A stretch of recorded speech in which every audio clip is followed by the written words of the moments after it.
Hello बच्चों, welcome to the channel. I am your teacher दीदी और हम लोग पढ़ रहे हैं cell chapter the unit of life.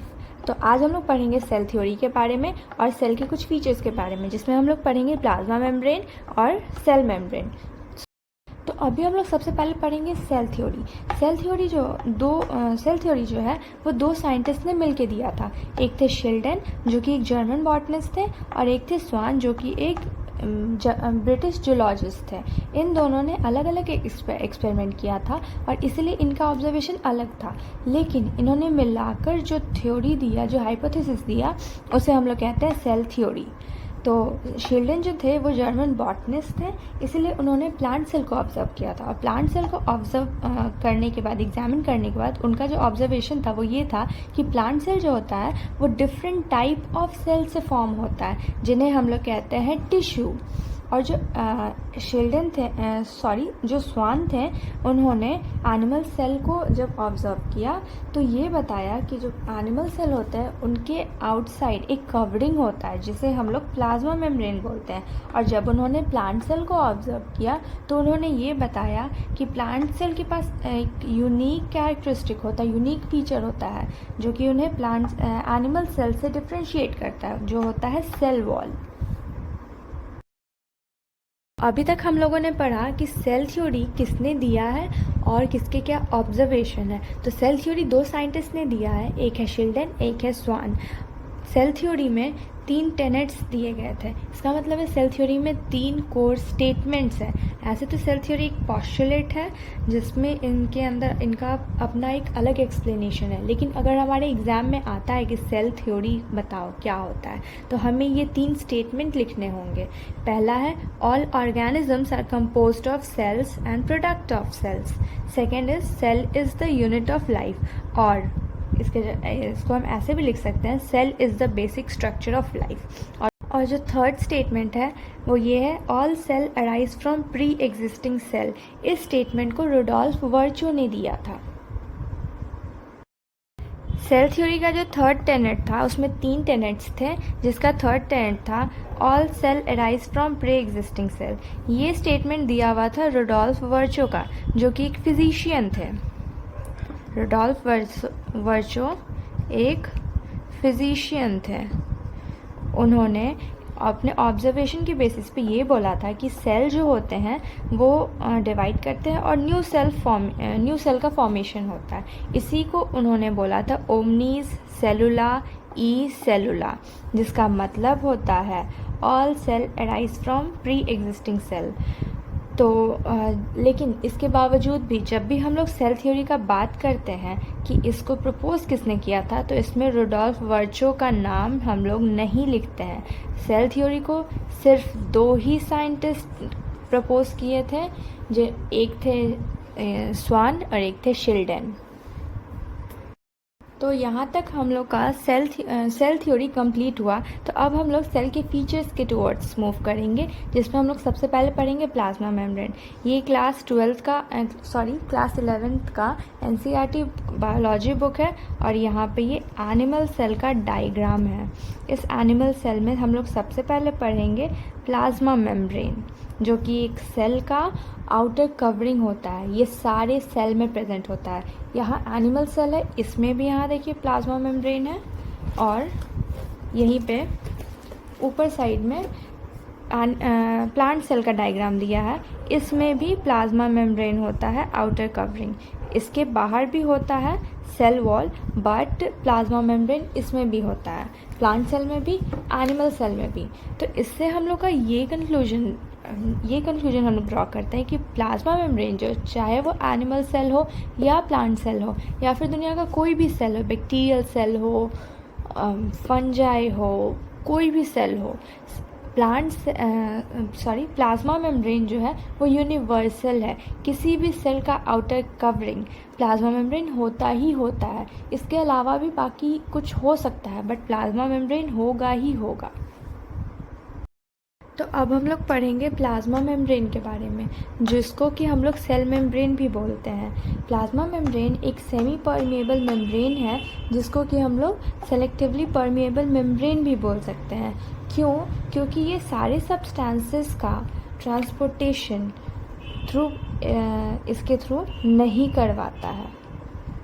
सारी चीज़ें प्लाज्मा मेम्ब्रेन के थ्रू पास नहीं हो सकती हैं। कुछ कुछ चीज़ों को ही ये परमिट करता है कि सेल के अंदर उन चीज़ों का ट्रांसपोर्टेशन हो। प्लाज्मा मेम्ब्रेन सेल को फ्लेक्सिबिलिटी प्रोवाइड करता है, ये रिजिडिटी प्रोवाइड नहीं करता है। फिर प्लाज्मा मेम्ब्रेन सेल के अंदर के इन्वायरमेंट को भी मेंटेन रखता है थ्रू ट्रांसपोर्टेशन, और सेल से क्या चीज़ बाहर जाएगा, क्या चीज़ अंदर जाएगा, इसको मेंटेन करने का भी काम प्लाज्मा मेम्ब्रेन का ही होता है। मतलब कि ये सेलुलर ट्रांसपोर्ट को भी मेंटेन करता है। और प्लाज्मा मेम्ब्रेन जो होता है वो लिपिड और प्रोटीन इसके लेयर से बना होता है, और ये बाई लेयर मेम्ब्रेन होता है, जिसको कि हम लोग अब पढ़ेंगे। अब हम लोग पढ़ेंगे प्लाज्मा मेम्ब्रेन यानी कि सेल मेम्ब्रेन का स्ट्रक्चर। तो उसका स्ट्रक्चर में सबसे पहला चीज़ कि ये ट्राई लैमिनर होता है। क्या होता है? Try laminar.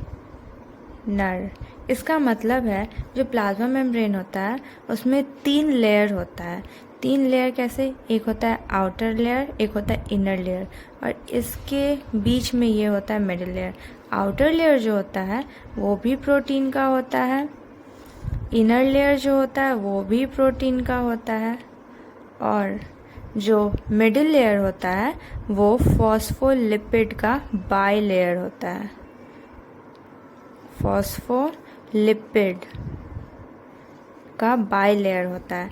तो इसीलिए इसको प्लाज्मा मेम्ब्रेन को ट्राई लैमिनर लेयर कहते हैं, क्योंकि ये आउटर लेयर जो होता है वो भी प्रोटीन का, इनर लेयर वो भी प्रोटीन का, और मिडिल लेयर वो फॉस्फोलिपिड का होता है। बात करेंगे कंपोजिशन पे कि प्लाज्मा मेम्ब्रेन किस चीज़ से बना हुआ होता है, उसमें क्या क्या चीज़ें होती हैं। लिपिड और प्रोटीन के अलावा भी इसमें बहुत कुछ होता है। तो सबसे पहला तो हम लोग जानते हैं लिपिड, फॉस्फोलिपिड, फॉस्फोलिपिड। दूसरा प्रोटीन। प्रोटीन भी 2 टाइप का प्रोटीन होता है। एक होता है इंटीग्रल प्रोटीन, एक होता है इंटीग्रल प्रोटीन, और दूसरा होता है पेरिफेरल प्रोटीन। Peripheral protein. फिर इसमें कार्बोहाइड्रेट भी पाए जाते हैं। कार्बोहाइड्रेट।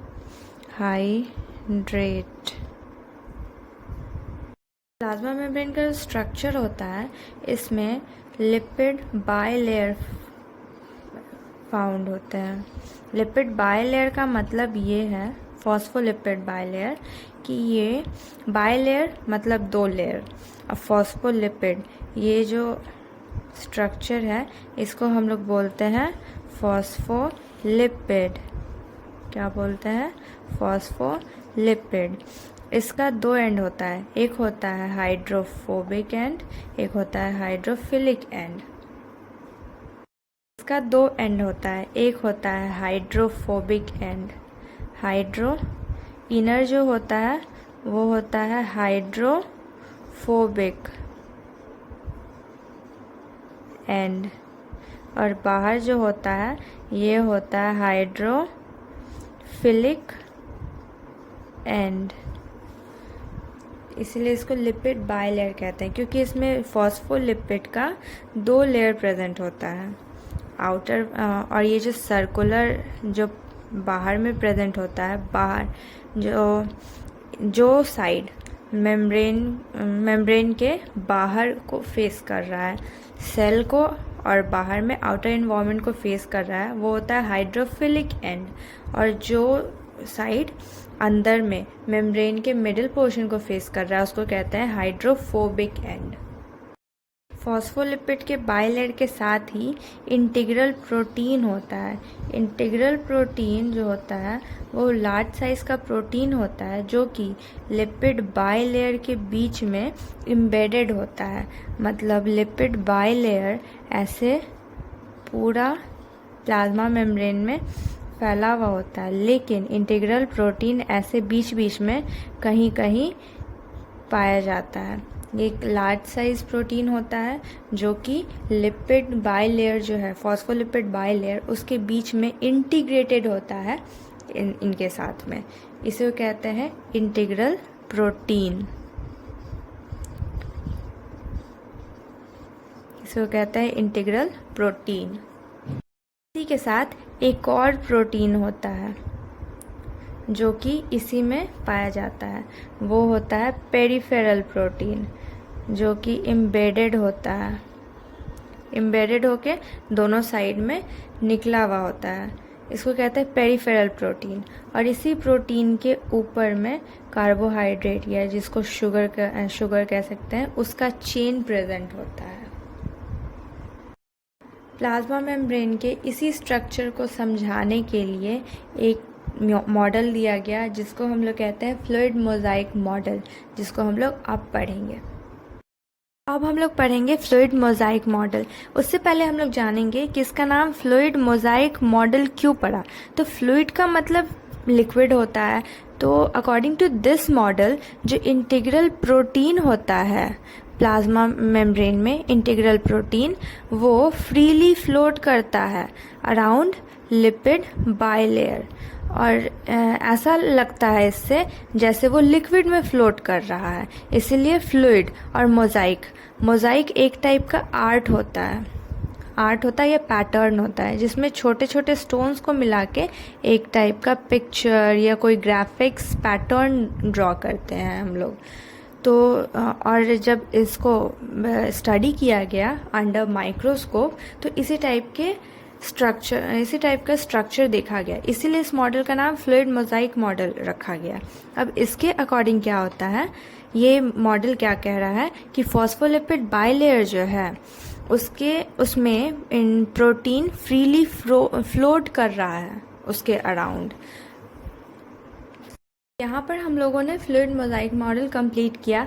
अब हम जानेंगे कि प्लाज्मा मेम्ब्रेन के थ्रू ट्रांसपोर्टेशन ऑफ सब्सटेंस कैसे होता है। ट्रांसपोर्टेशन ऑफ सब्सटेंस कैसे होता है। तो ट्रांसपोर्टेशन के लिए वी ऑल नो कि यहाँ हमारे पास काफ़ी सारे प्रोसेस हैं। सबसे पहला है डिफ्यूजन, और दूसरा है ऑस्मोसिस। ये दो प्रोसेस के थ्रू, प्लाज्मा मेम्ब्रेन के थ्रू कोई भी चीज़ ट्रांसपोर्ट होती है। डिफ्यूजन और ऑस्मोसिस को समझने के लिए हम लोग को ये चीज़ ध्यान में रखना होगा कि डिफ्यूजन में हमेशा हम लोग सॉल्यूट के मूवमेंट के बारे में बात करेंगे, और ऑस्मोसिस में हम लोग सॉल्वेंट के मूवमेंट के बारे में बात करेंगे। फॉर एग्ज़ाम्पल, हमारे रूम में पूरा एयर प्रेजेंट है। अगर हम इस पॉइंट पे परफ्यूम स्प्रे करते हैं तो वो परफ्यूम का स्मेल इस पॉइंट पे भी जाएगा। सपोज़ हमारा रूम इतना बड़ा है, हम सपोज़ करने के लिए कह रहे हैं, तो अगर हम इस पॉइंट पे, सपोज़ ये हमारा रूम है, अगर हम रूम के इस कॉर्नर पे परफ्यूम स्प्रे करते हैं तो इस कॉर्नर पे भी परफ्यूम का स्मेल जाएगा। तो वो किस प्रोसेस के थ्रू जा रहा है? डिफ्यूजन। हमारे पूरे रूम में एयर भरा है, उस एयर में ये सॉल्यूट हुआ परफ्यूम, तो इस पॉइंट से इस पॉइंट तक जा रहा है सॉल्यूट पार्टिकल, तो ये डिफ्यूजन के थ्रू जा रहा है। और अगर किसी एक प्लेट में हम लोग पानी लेते हैं इस जगह पे, और इस जगह पे चाशनी लेते हैं, तो वी ऑल नो पानी में जो है वो पूरा का पूरा सॉल्वेंट है। तो यहाँ से जो सॉल्वेंट पार्टिकल है वो चाशनी में जाएगा और मिलेगा, तो ये मूवमेंट ऑफ सॉल्वेंट पार्टिकल हो रहा है, तो ये ऑस्मोसिस हो जाएगा। जो ये ट्रांसपोर्टेशन हो रहा है, इट कैन बी एक्टिव और it can be passive. Active और पैसिव। एक्टिव और पैसिव कहने का ये मतलब है कि ट्रांसपोर्टेशन के लिए एनर्जी का रिक्वायरमेंट हुआ तो उसको हम लोग कहेंगे एक्टिव, और अगर एनर्जी के बिना ट्रांसपोर्टेशन हो जा रहा है तो उसको हम लोग कहेंगे पैसिव ट्रांसपोर्ट। बस इन्हीं प्रोसेस से प्लाज्मा मेम्ब्रेन के थ्रू ट्रांसपोर्टेशन किसी भी सब्सटेंस का होता है। आई होप आप लोगों को आज की क्लास में मज़ा आया होगा तो और समझ भी आया होगा। आज हम लोगों ने पढ़ा सेल थ्योरी और प्लाज्मा मेम्ब्रेन के बारे में। सेल थ्योरी के बारे में हम लोगों ने पढ़ा कि हम लोग सेल थ्योरी दिया किसने था और इसके क्या क्या टेनेट्स थे और जो साइंटिस्ट इसको दिए थे उनके क्या ऑब्जर्वेशंस थे, उनको हम लोगों ने देखा।